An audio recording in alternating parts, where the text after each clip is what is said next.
Olá a todos, sejam bem-vindos mais uma vez ao canal do professor Anatólio Arce.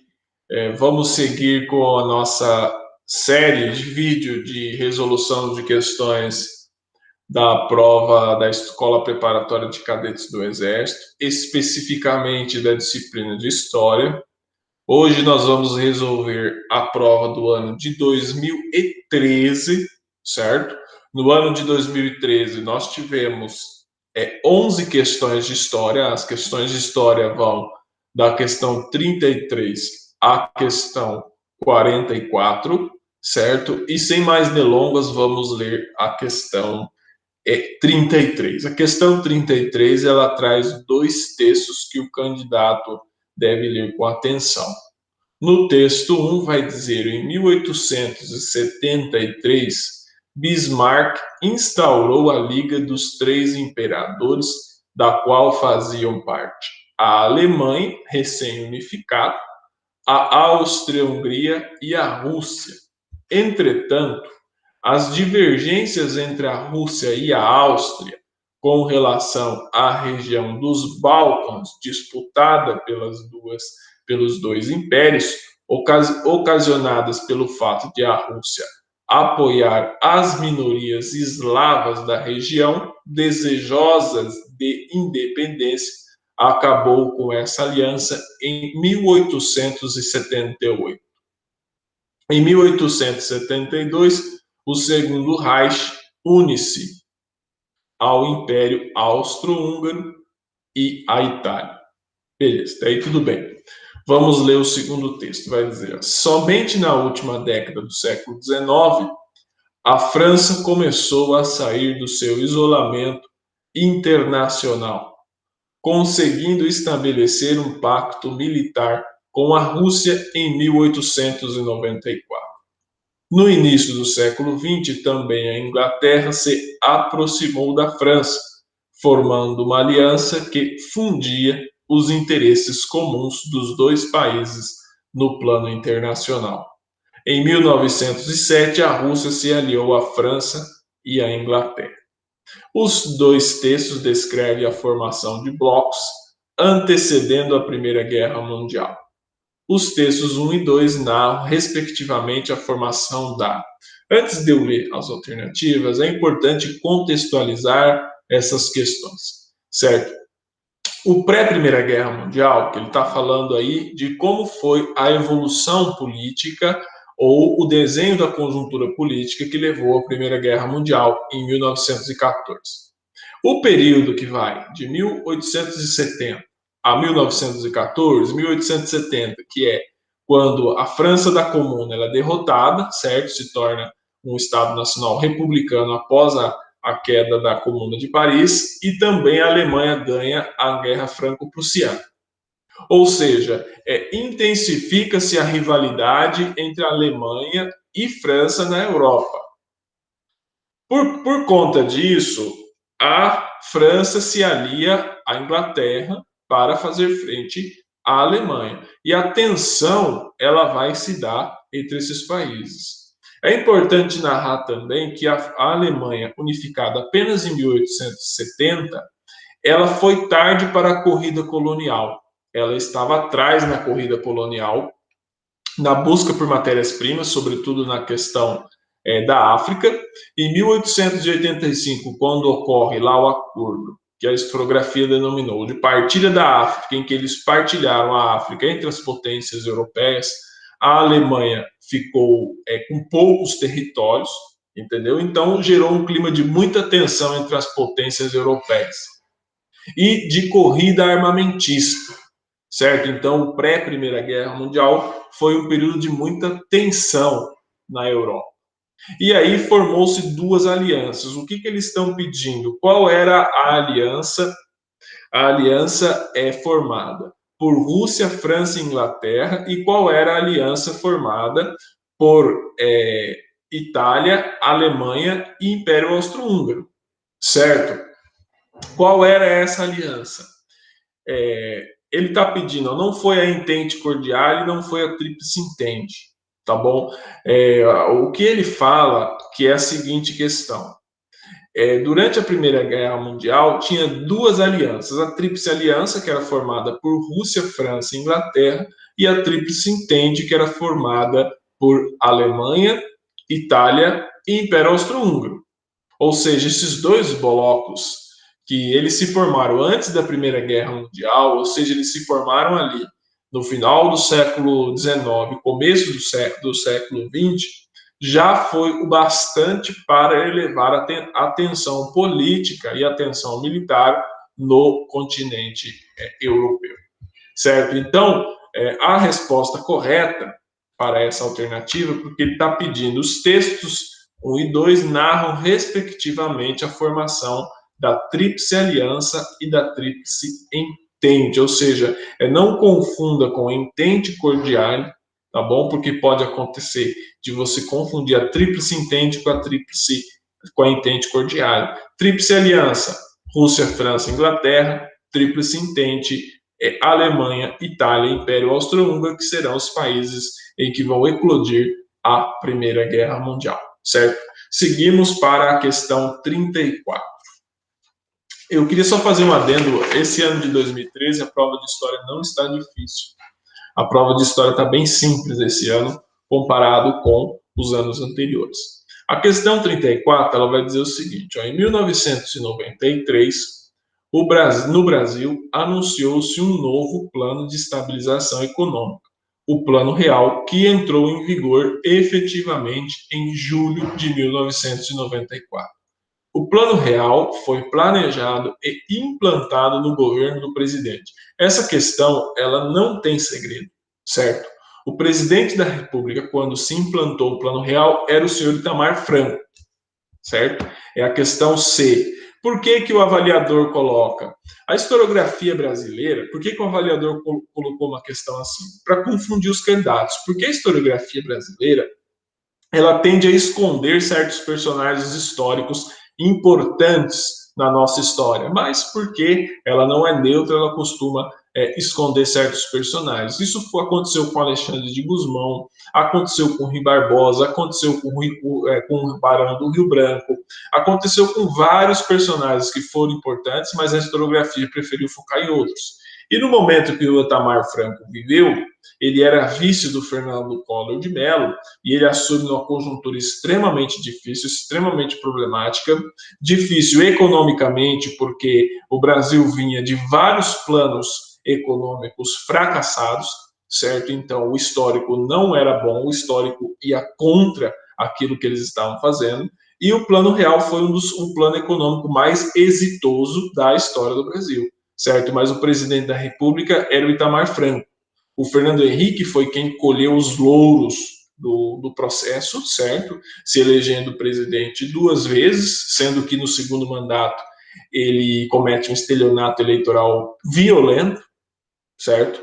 E o Lula também passa a colher os louros do Plano Real porque ele encontrou um país economicamente estabilizado, certo? Então precisava apenas fazer a questão da distribuição e ele se aproveitou bastante do boom das commodities. Mas o presidente da República, na época do Plano Real, era o senhor Itamar Franco, não era o Fernando Henrique Cardoso. Muita gente pode confundir isso daí, porque o Fernando Henrique Cardoso se aproveitou do plano para se eleger presidente da República. Bom, vamos lá, questão 35. Questão 35 vai dizer o seguinte, o período da história política brasileira, que vai de 1889 a 1930, costuma ser designado pelos historiadores de diferentes modos: República Oligárquica, República do Café com Leite, República Velha ou Primeira República. Antes de eu continuar lendo, eu queria dizer para os candidatos se atentarem que todos essas denominações, esses apelidos, foram dados pelos historiadores depois de 1930. Entendeu? Começou-se com os historiadores do período do Estado Novo, do varguismo, posteriormente com os historiadores da segunda metade do século XX, que eles denominaram aquele período histórico como República Oligárquica, República Café com Leite, República Velha ou Primeira República, certo? Durante esse período não se usava o termo República do Café com Leite ou República Oligárquica. Nesse período, a troca de favores, Os coronéis, em troca de favores, os coronéis exigiam que os eleitores votassem nos candidatos por eles indicados. Tal prática ficou conhecida como voto de cabresto. As duas expressões grifadas, que seria coronéis e votos de cabresto, referem-se respectivamente a quê? Quem eram os coronéis? O que a questão está pedindo? Ela está pedindo quem eram os coronéis durante esse período histórico e o que era o voto de cabresto, o que significava esse voto de cabresto. Vamos lá. A alternativa A, ela vai dizer, aos grandes proprietários de terras, ou seja, os coronéis eram grandes proprietários de terras, e o voto de cabresto era o voto secreto. Por que essa alternativa ela está incorreta? Se você está falando de voto de cabresto, certo? Aquele negócio que você põe no cavalo, se não me engano, que você domina o indivíduo, voto secreto é a autonomia do eleitor, certo? Não combina. Voto secreto não é o mesmo do que voto de cabresto, tá bom? Então, você retira essa alternativa que ela está incorreta. A alternativa A está incorreta. Vamos lá, alternativa B. Os coronéis eram oficiais de carreiras que exerciam cargos políticos e ao voto censitário. Está errado também. Por quê? Os coronéis não eram oficiais de carreira. Esse título de coronel, ele surge no Império por quê? Porque a Guarda Nacional conferia aos mandões locais o título de coronel da Guarda Nacional.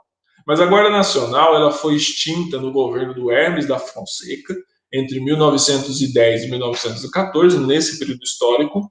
O Hermes da Fonseca, que era sobrinho do Marechal Deodoro e era militar, era um marechal, ele fez a reforma que extinguiu a Guarda Nacional. O Brasil não precisava mais de uma Guarda Nacional, o Exército já estava extremamente fortalecido, não precisava dessa Guarda Nacional, entendeu? Então, portanto, eles não eram oficiais de carreira, mesmo quando a Guarda Nacional estava com tudo, que é o momento do Império, por exemplo, eles não eram oficiais de carreira mesmo assim.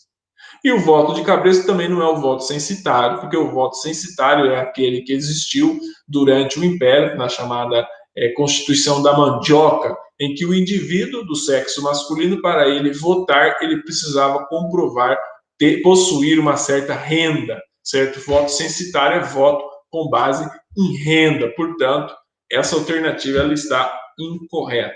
A alternativa C vai dizer que coronéis são a influência de oficiais do Exército na tomada de decisões políticas e o voto censitário também está errado. Eu expliquei porque coronel não é algo exercido de carreira política, ou seja, os coronéis locais não eram para se referir aos coronéis do Exército, entendeu? Era só o nome que era parecido, era um sinônimo, mas não significava a mesma coisa.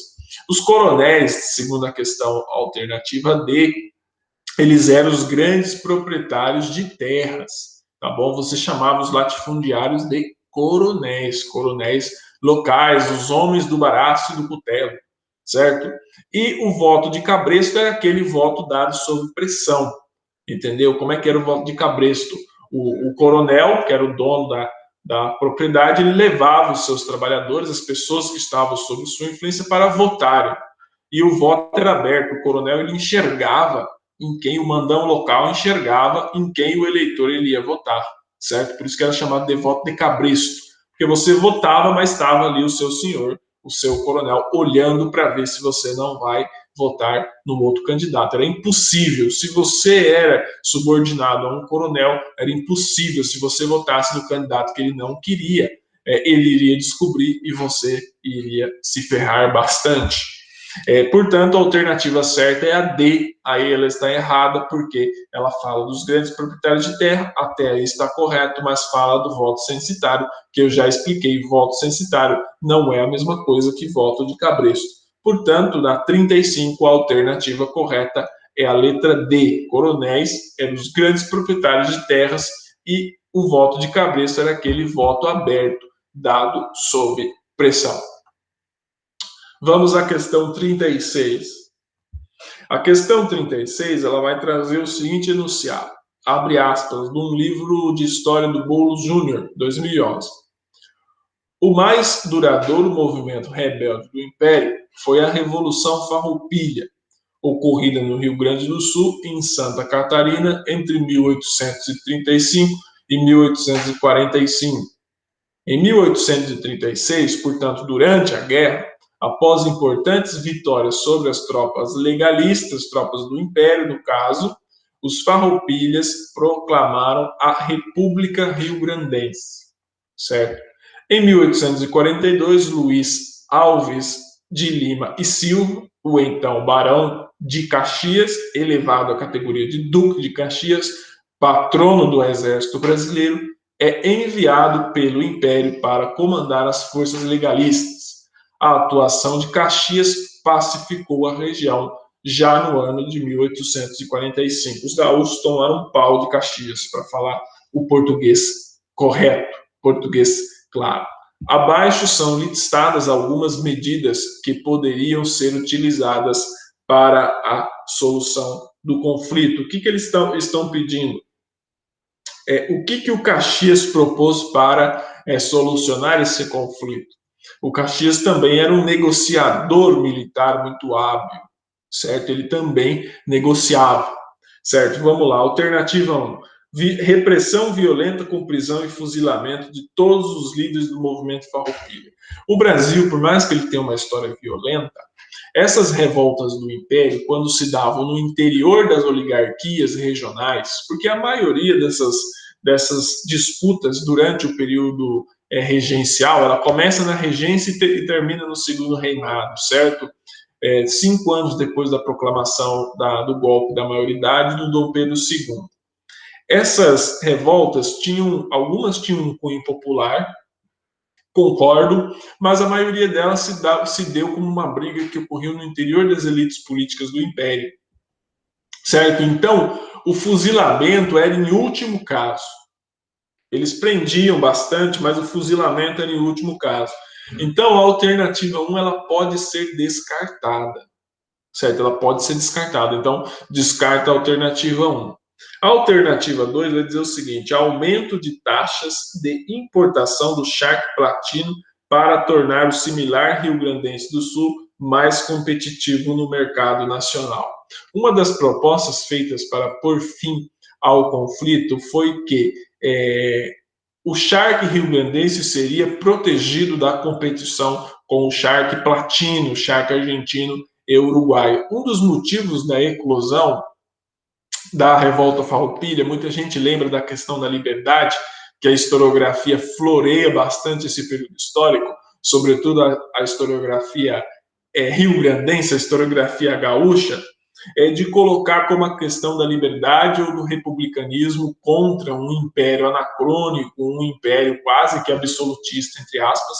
O segundo reinado não foi uma monarquia absolutista, tá? Foi uma monarquia à la brasileira, mas essa é uma outra discussão. E um dos motivos que os rio-grandenses eles se revoltaram contra o Império é que o Império baixou as taxas de importação do charque platino. Então, o Duque de Caxias negociou e falou: não, nós vamos aumentar a taxa de importação do charque platino para que vocês não percam mercado nacional, para que vocês não compitam, não tenham que competir no mano a mano com o charque platino, e eles não conseguiram, eles tinham dificuldade de competir no mano a mano com o charque platino. Portanto, a unidade 2 ela está correta. Então, anotem aí, o item 2 ele está correto. Vamos lá, o item 3 vai dizer o seguinte: cerco impiedoso sobre as maiores cidades rebeladas, provocando a morte de milhares de civis, minando a moral do inimigo e levando os insurretos à rendição.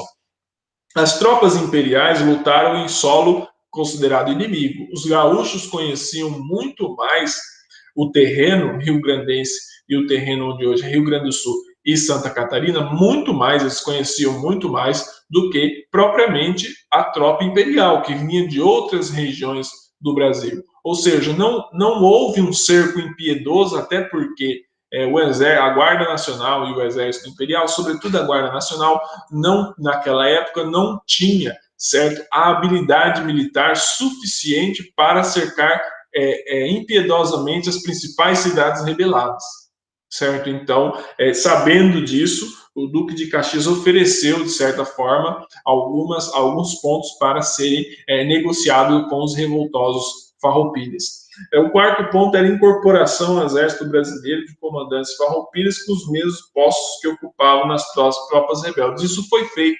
No final da negociação da rendição, os comandantes farroupilhas eles foram incorporados ao exército brasileiro, aqueles que quiseram, obviamente, aqueles estancieiros que quiseram. Foi uma baita de uma conciliação, uma baita pizza. Muitas vezes a gente acha que pizza é hoje o que fazem no Congresso Nacional, nas CPIs, mas o Brasil é um país que ele faz essa conciliação e é muito cara de pau, eles ficam basicamente como se nada tivesse ocorrido. Portanto, o item 4 ele está correto. E o item 5 falando reconhecimento pelo governo imperial da liberdade dos escravos que lutaram na Revolução como soldados. Isso aconteceu também.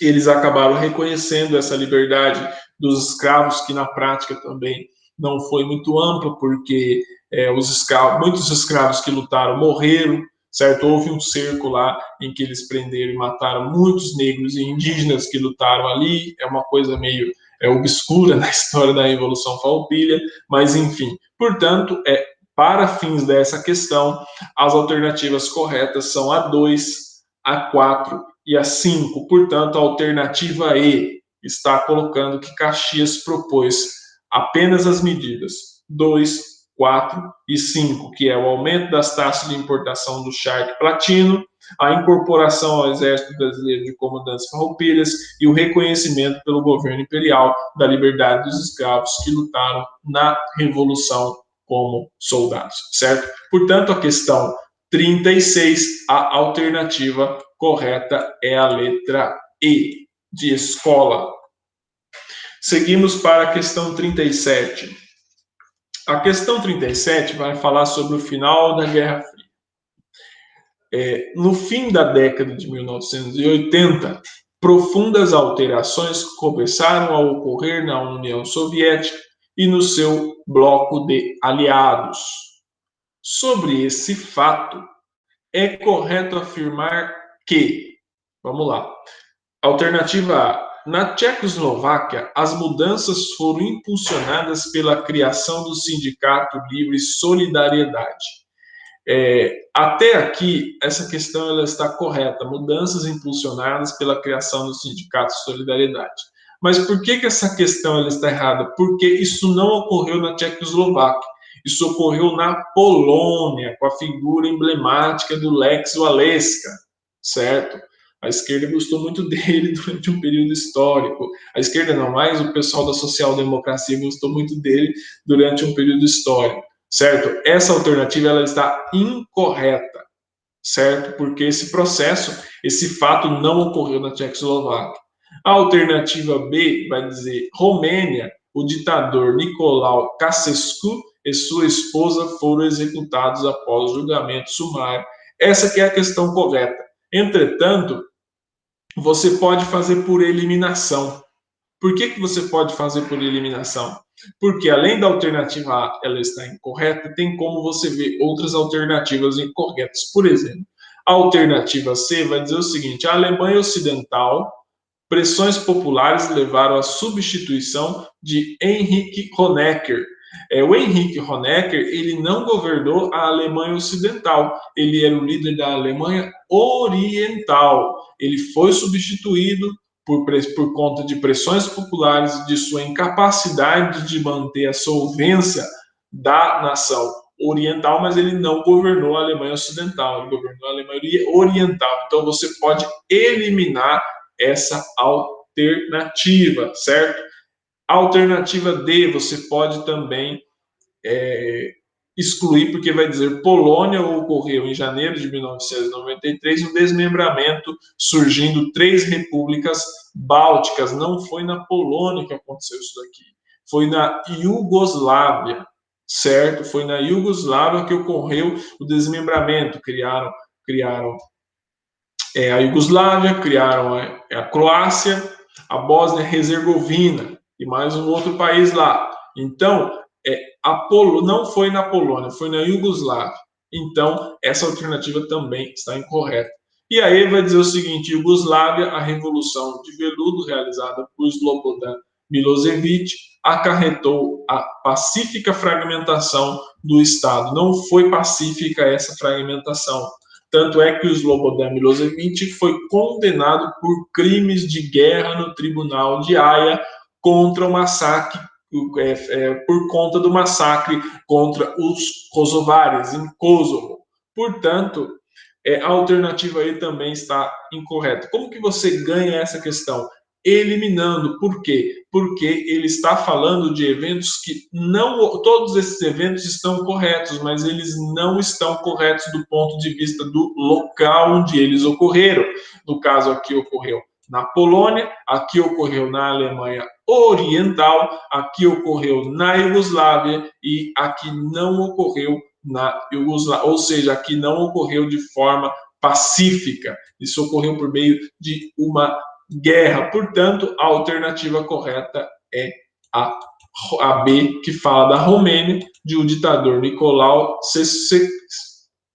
Ceausescu e sua esposa foram executados após julgamento sumário. O povo em fúria, né? Ele não costuma perdoar e costuma ser extremamente vingativo.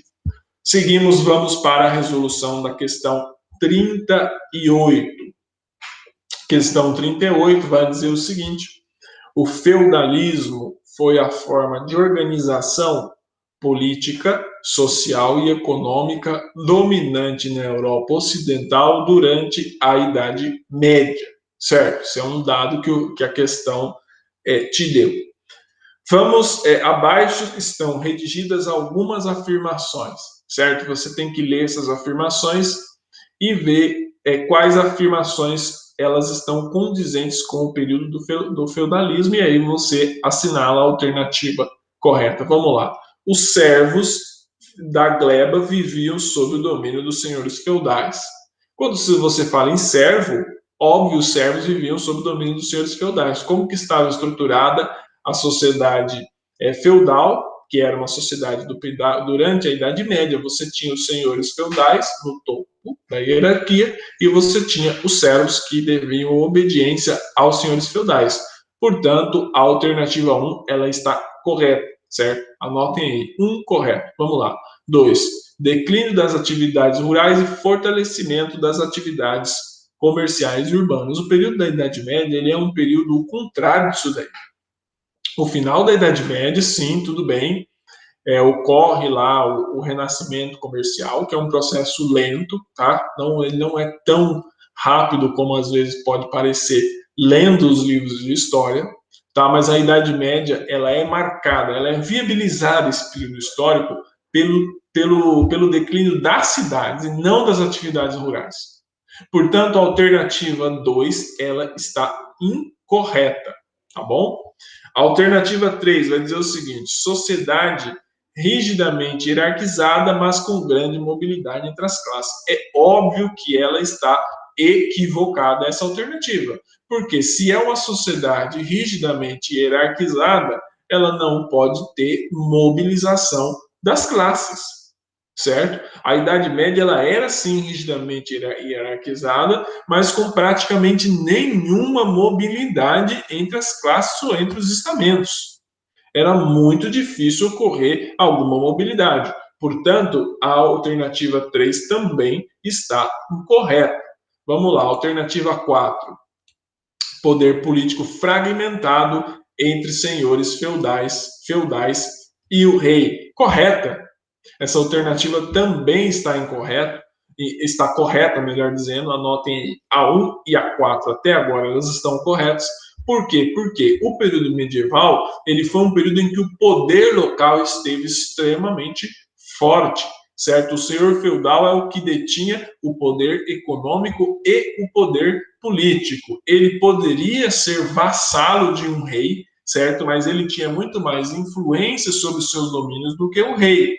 O período histórico em que o rei é dominante é o período do absolutismo, certo? Que vai surgir com a formação dos estados nacionais lá no século XVI, certo? Quando voltam as cidades voltam a exercer sua influência, precisa-se da formação de um estado nacional, como nós conhecemos hoje, com emissão de moeda, cunhagem de moeda, melhor dizendo, com unificação de pesos e medidas, toda a questão que o período ficou marcado economicamente como mercantilismo, certo? Então, ele era o poder político fragmentado entre os senhores feudais e o rei. Os reis continuaram poderosos, entretanto, os senhores feudais dividiam esse poder com os reis, entendeu? E o poder era fragmentado, ele era dividido. Portanto, a 4 também está correta. E a 5 vai dizer: grandes senhores de terras e alto clero ocupavam o topo da sociedade. Quem detinha a terra era o senhor da sociedade. E a maior senhora feudal daquele período histórico era a Igreja Católica. Ou seja, se você estava naquela sociedade como dono de terra e também era o dono do cajado, você ocupava um cargo religioso no alto clero, você era da classe dominante, extremamente dominante. Você estava no topo da sociedade. É como os executivos hoje, ou os grandes empresários do ramo da tecnologia, hoje na nossa sociedade atual. Portanto, as alternativas corretas é a 1, a 4 e a 5, que são as alternativas condizentes com o período feudal. Seguimos para a questão 39. Questão 39, também extremamente interessante, vai dizer o seguinte: a partir do século XI, tá? Século XI, num período compreendido como a Alta Idade Média, o fim ali da Baixa Idade Média, a partir do século XI, a Europa Ocidental foi palco de uma série de mudanças, certo? Período da Baixa Idade Média. Crescimento da população, avanço técnico, aumento da produtividade agrícola, intensificação do comércio entre o Ocidente e o Oriente e ascensão da burguesia, que eram mercadores, armadores e banqueiros. Mas também foi nesse período histórico em que ocorreu a epidemia de peste negra, que dizimou 1/3 da população europeia de então, tá? Mas foi, em linhas gerais, um período de crescimento populacional, tá? Todas essas mudanças que falaram acima inspiraram uma nova visão do mundo, da arte e do conhecimento, impulsionando assim um movimento de grande renovação cultural, único na história do Ocidente, que é chamado o Renascimento, certo? O Renascimento, como já está explicando aí, ele é um processo, entendeu? Em que se impõe uma nova visão de mundo com a recuperação do ideário greco-romano, certo? Que influenciou na arte e no conhecimento, sendo um movimento de renovação cultural. Quais eram essas características do Renascimento? Vamos fazer por eliminação, porque aí a gente consegue ganhar essa questão. Por exemplo, o Renascimento ele é marcado sim pelo antropocentrismo, como se fala a alternativa A, mas ele não é marcado pelo misticismo. Então essa alternativa ela está incorreta, certo? Então marquem aí, a A está incorreta, não está correta. A alternativa B, que ela é a correta, ela vai falar que é um período marcado pelo hedonismo e pelo antropocentrismo. Correto. Você era uma sociedade hedônica e antropocêntrica.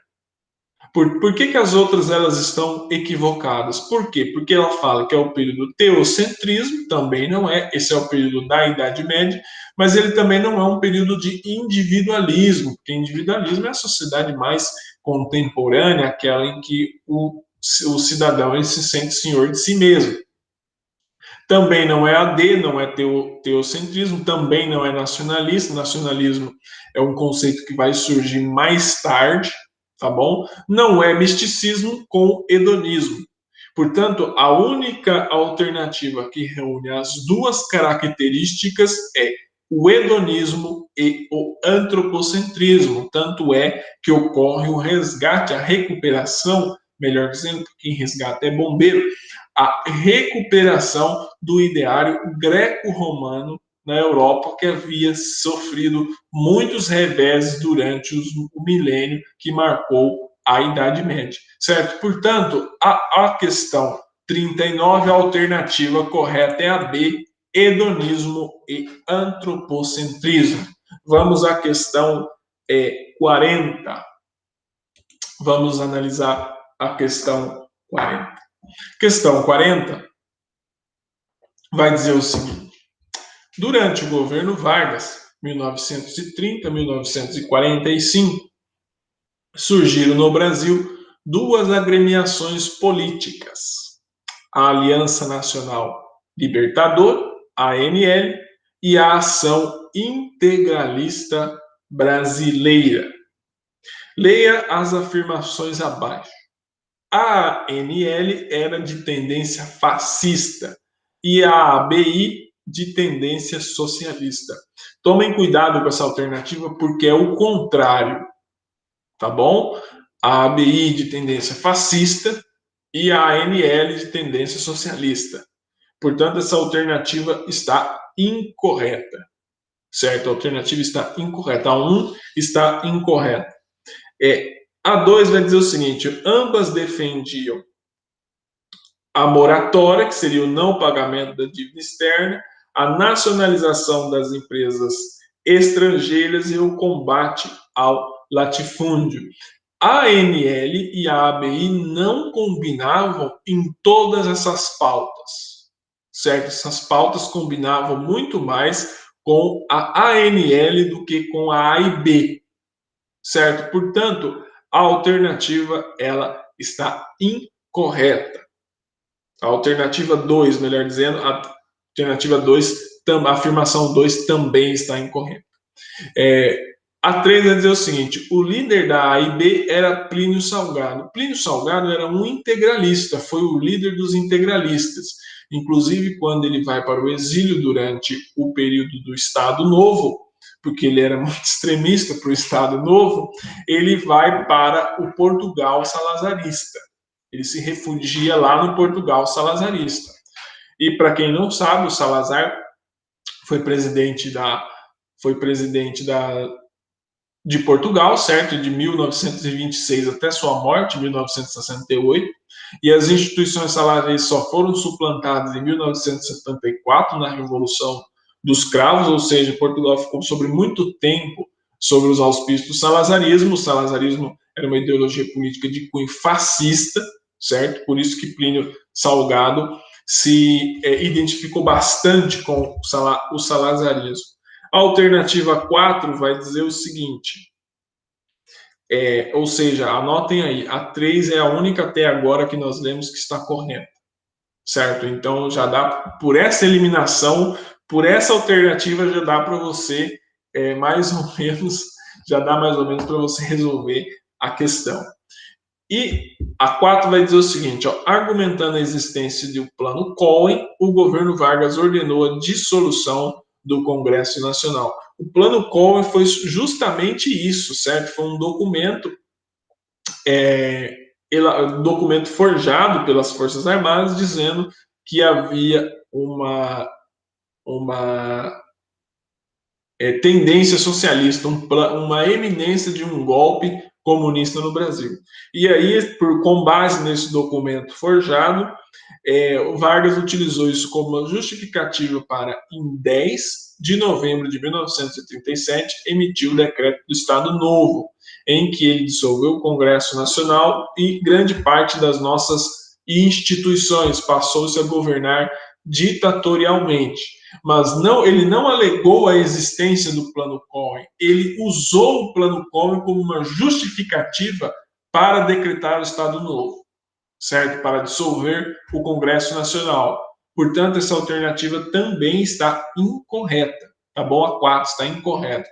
E a 5 vai dizer o seguinte: em novembro de 1935, a ANL fracassou na tentativa de tomar o poder através de um golpe chamada intentona comunista. Intentona, por que o plano Cohen, mesmo sendo falso, forjado pelos militares e por Vargas, passou-se como verdade naquele momento histórico? Porque em 1935 já havia ocorrido a intentona comunista. Então ficava muito fácil você justificar que o Brasil passava por um período por um perigo comunista. O Brasil, que era um país de dimensões continentais, estrategicamente aqui localizado na América do Sul, não era interessante também para as forças internacionais comandadas pelos Estados Unidos que se tornasse um país comunista. Ou seja, com base nisso daí, Vargas utilizou para decretar o seu golpe chamado do Estado Novo. Portanto, as duas alternativas que estão corretas é a alternativa 3 e a alternativa 5, portanto, deve-se marcar a letra C para ganhar a questão, certo? Vamos à questão 41 agora. Questão 41 vai trazer o seguinte enunciado. Em fins do século XVIII, enquanto a Inglaterra se industrializava rapidamente, a França era ainda um país agrário. Enquanto isso, na França, vigorava ainda uma organização social baseada em estamentos, chamados estados ou ordens, herdada da Idade Média. Sobre o tema, leia as afirmações abaixo. Ele está pedindo qual é o tema sobre os estados ou as ordens existentes na França e herdadas, por sua vez, da Idade Média. A alternativa 1 vai dizer o seguinte: o primeiro estado era constituído pela nobreza. Quem sabe como estavam colocadas as ordens na França ou na Europa, vamos utilizar o exemplo francês. Nesse período histórico, herdado da Idade Média, tinha 3 estados. O primeiro era composto pelo clero, certo? O segundo era composto pela nobreza e o terceiro era composto pelo povo.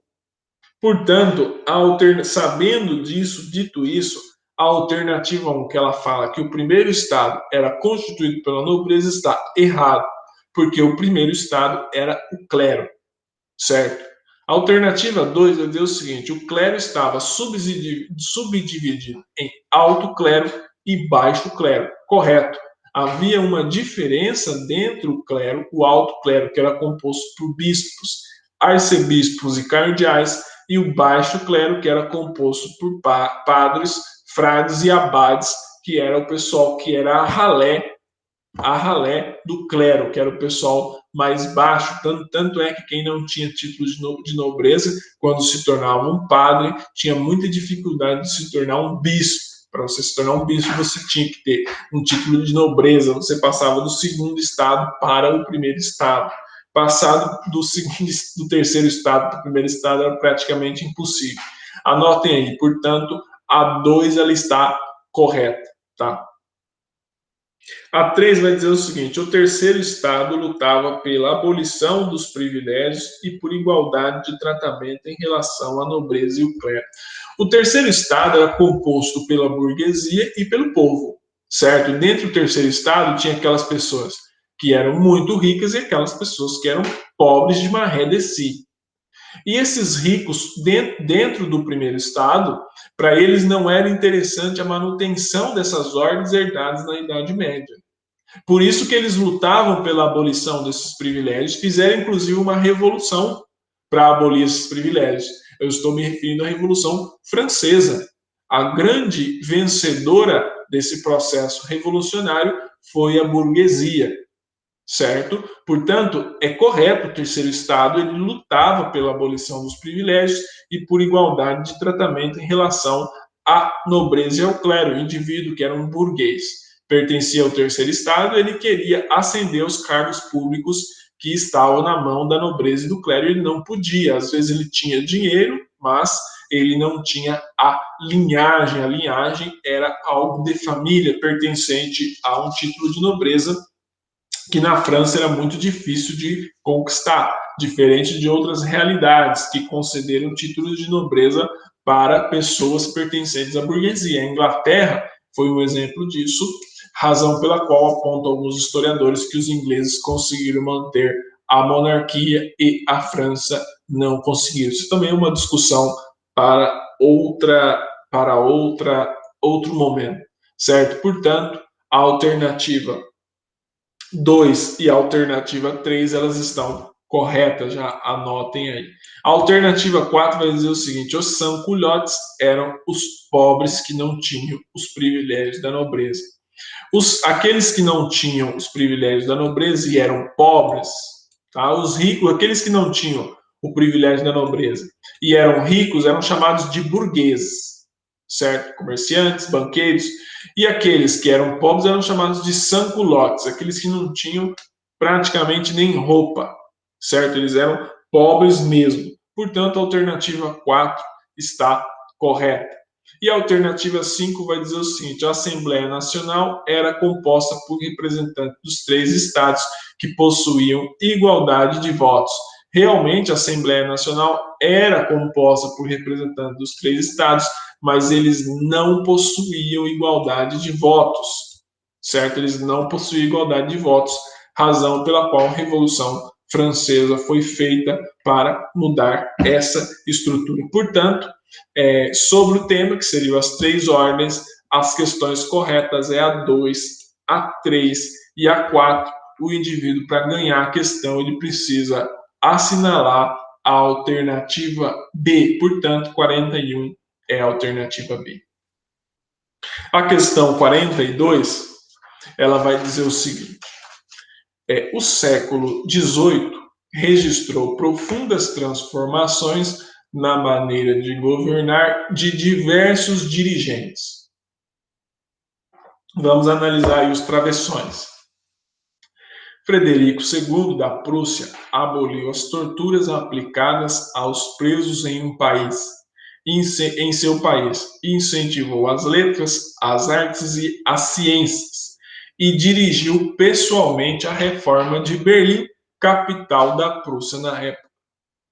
O outro vai dizer o seguinte, o item mais abaixo: o Marquês de Pombal, principal ministro do rei Dom José I, valendo-se de seu enorme poder, decretou a emancipação dos indígenas na América Portuguesa, a abolição da escravidão africana e a fundação da imprensa régia em Portugal. Dom José II da Áustria adotou a tolerância religiosa, mas manteve intocados o militarismo e a servidão. Catarina II, imperatriz da Rússia, mandou construir escolas e fundou hospitais, dirigiu a reforma da capital São Petersburgo e combateu a corrupção nos meios civis e religiosos. Sobre os dirigentes acima mencionados dos seus governos, pode-se afirmar que quem conhece história, quem já estudou sobre esses governantes aqui, que são todos governantes da segunda metade do século XVIII, eles são denominados pela historiografia como déspotas esclarecidos, porque eles são líderes absolutistas, certo? Que para manter o absolutismo em seus países fizeram concessões a setores da sociedade.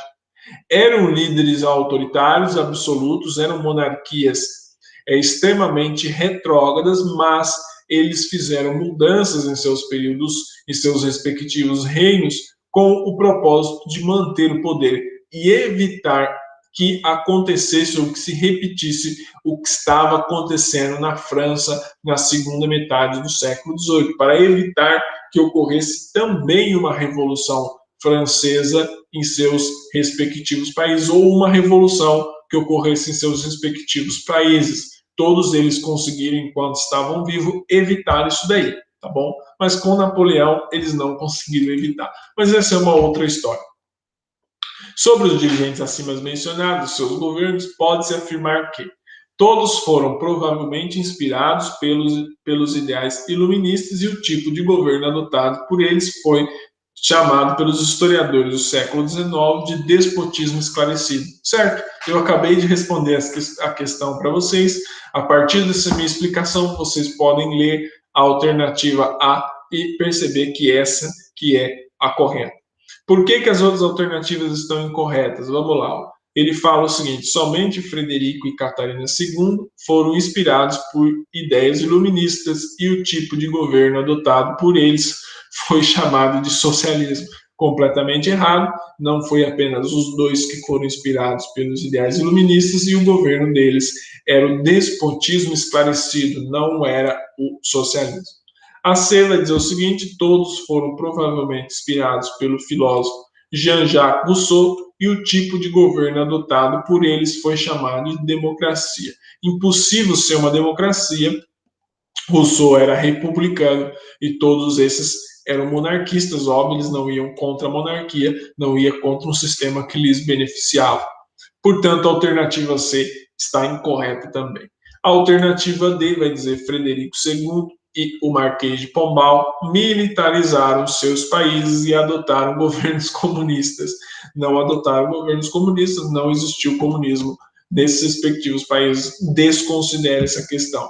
E aí vai dizer o seguinte: fundamentaram-se em correntes filosóficas diferentes, mas todos adotaram governos liberais. Essa aqui pode até enganar, mas eles não adotaram governos liberais, não eram governos liberais, certo? Governos liberais só vai poder falar na Europa no século XIX, mas no século XVIII pode-se dizer que o único governo liberal que porventura possa ter existido na Europa era o da Inglaterra, mas não era tão liberal como nós vimos em outras realidades na mesma Europa, mas em tempos posteriores, no século XIX e XX. Vamos à alternativa 40, a questão 43, é a penúltima questão. Essa questão também tem um enunciado longo, prestem bem atenção no enunciado. Vai dizer o seguinte: no dia 5 de julho de 1922, 3 dias depois de ter sido decretado a prisão de Hermes da Fonseca, 302 jovens militares do Forte Copacabana, no Rio de Janeiro, se sublevaram. Para reprimi-los, o governo enviou para lá cerca de 3.000 soldados que cercaram a fortaleza. Numericamente inferiorizados, a grande maioria dos amotinados se rendeu, mas poucos militares, mesmo sem condições de enfrentar as tropas legalistas, saíram pelas ruas de Copacabana de armas em punho. No meio do caminho, alguns rebeldes debandaram. Nos tiroteios que se seguiram, apenas 2 rebeldes sobreviveram. O texto acima descreve o 1922 foi um período extremamente conturbado. Você tinha um ex-presidente, que era o Hermes da Fonseca, muito popular entre os militares. Você tinha militares reformadores, que eram conhecidos como os tenentes, que adoravam o Hermes da Fonseca, mas que estavam descontentes com a estrutura política da República Velha. Eles queriam reformas no sentido modernizante do Brasil, certo? E esse episódio de 5 de julho de 1922, ele é conhecido como o 18 do Forte, certo? E vai marcar o início do movimento conhecido como tenentismo. Dizendo isso daí, eu já digo, explicando isso daí, eu digo para vocês que a alternativa correta é a D. Só que nós vamos eliminar. Por exemplo, como que nós vamos eliminar? É pela questão do período histórico ou do nome da revolta que pode estar incorreto na alternativa, tá bom? Tem muito disso. O avaliador coloca para confundir o candidato e eliminar os candidatos menos aptos. Vai dizer o seguinte, ó: o episódio acima seria a intentona comunista, movimento desencadeado a partir de uns quartéis do Rio de Janeiro, Recife e Natal, e que, seguindo o exemplo que ocorria na Rússia, objetivava a implantação do comunismo no Brasil. Está incorreta a intentona comunista de 1935. Ou seja, nós estamos falando de um evento que ocorreu 12 anos antes, certo? A B vai dizer o seguinte: revolta dos 302 do Forte, tentativa de golpe de Estado que tinha como intuito colocar o Marechal Hermes da Fonseca na presidência do país. Também está incorreto. O objetivo do 18 do Forte nem era colocar especificamente o Marechal Hermes, porque a situação do Brasil naquela época, como hoje, mas nós estamos pegando naquela época 100 anos depois, né? Era muito complicado. A situação brasileira era muito complicada. A estrutura política não estava dando conta das mudanças que o país tinha vivido nos últimos anos, certo? A população urbana, basicamente, exigia muito mais, exigia mais representatividade política. O Brasil estava vivendo sob uma república oligárquica que já não dava mais condição de fazer a leitura correta do momento político. Os homens daquela república não tinham muita dificuldade de fazer a leitura, certo? Ocorreram também alguns episódios complicados, eu não vou explicar aqui, mas vocês podem pesquisar o episódio das cartas falsas. Observem aí, digite na internet, episódio das cartas falsas. Isso vocês vão entender o porquê que os cadetes, os jovens militares estavam tão irritados com o governo da época, certo? Aí vocês vão entender. Intentona, a C vai dizer, intentona integralista, também não é, não vou terminar de ler. A D, que é a resposta correta, vai dizer episódio, que ficou conhecido como os 18 do Forte e que marca o início do movimento conhecido como tenentismo. E aí vai dizer revolta da Armada, iniciada no Rio de Janeiro e disseminada por todo o sul do Brasil, unindo forças com os integrantes da revolta federalista. A E está incorreta, porque a E ocorreu no governo do Floriano Peixoto, ali no começo da República, na última década do século XIX, não ocorreu em 1922. Portanto, o texto acima ele se refere ao episódio que ficou conhecido como os 18 do Forte e que marca o início do movimento conhecido como tenentismo, certo? Portanto, a questão 43, a alternativa correta é a letra D. A questão 44, a última, ela é pequena, ela é curta, ela parece fácil, mas ela não é tão fácil, certo? Em março de 1938, a Alemanha, com o apoio de habitantes locais, endossadas por um plebiscito, anexou a região ou país de seu entorno. Essa anexação ficou conhecida como Anschluss, União em alemão, certo? A região ou país anexado por Hitler nessa ocasião foi a alternativa correta é a letra A, foi a Áustria, certo? Porque em 1938 Hitler anexou a Áustria. Nesse período histórico, Hitler evocando o chamado pan-germanismo, porque a Áustria ela é um país de influência germânica, certo? A Áustria que durante muito tempo foi o principal grupo étnico que mandou no chamado Império Austro-Húngaro. O Império Austro-Húngaro foi dissolvido após a Primeira Guerra Mundial, que deu origem a vários países, dentre eles a Áustria. E a Áustria de origem pan-germânica, de origem germânica, e o Hitler, argumentando essa semelhança ou igualdade étnica, ele anexa a Áustria. E os principais países europeus rivais da Alemanha não fazem nada, falam que essa parte da política de pacificação, mas Hitler acaba não se contentando apenas em anexar a Áustria. Isso daí é um episódio que leva entre o Entre Guerras, muito interessante para analisarmos, mas isso em outro momento. Então, o que eu queria dizer é o seguinte, que em março de 1938, a Alemanha, certo, por meio de um plebiscito endossado pelos habitantes locais, com toda aquela parafernália ideológica do pan-germanismo, do nazismo, da superioridade, do arianismo, o Hitler vai lá e anexa a Áustria, certo? Pega a Áustria para si. Isso foi feito em março de 1938. Portanto, a região que a questão está pedindo é a Áustria, letra A questão 44, a resposta correta é a letra A. Bom, muito obrigado pela atenção de todos vocês. Seguimos aqui com os nossos estudos.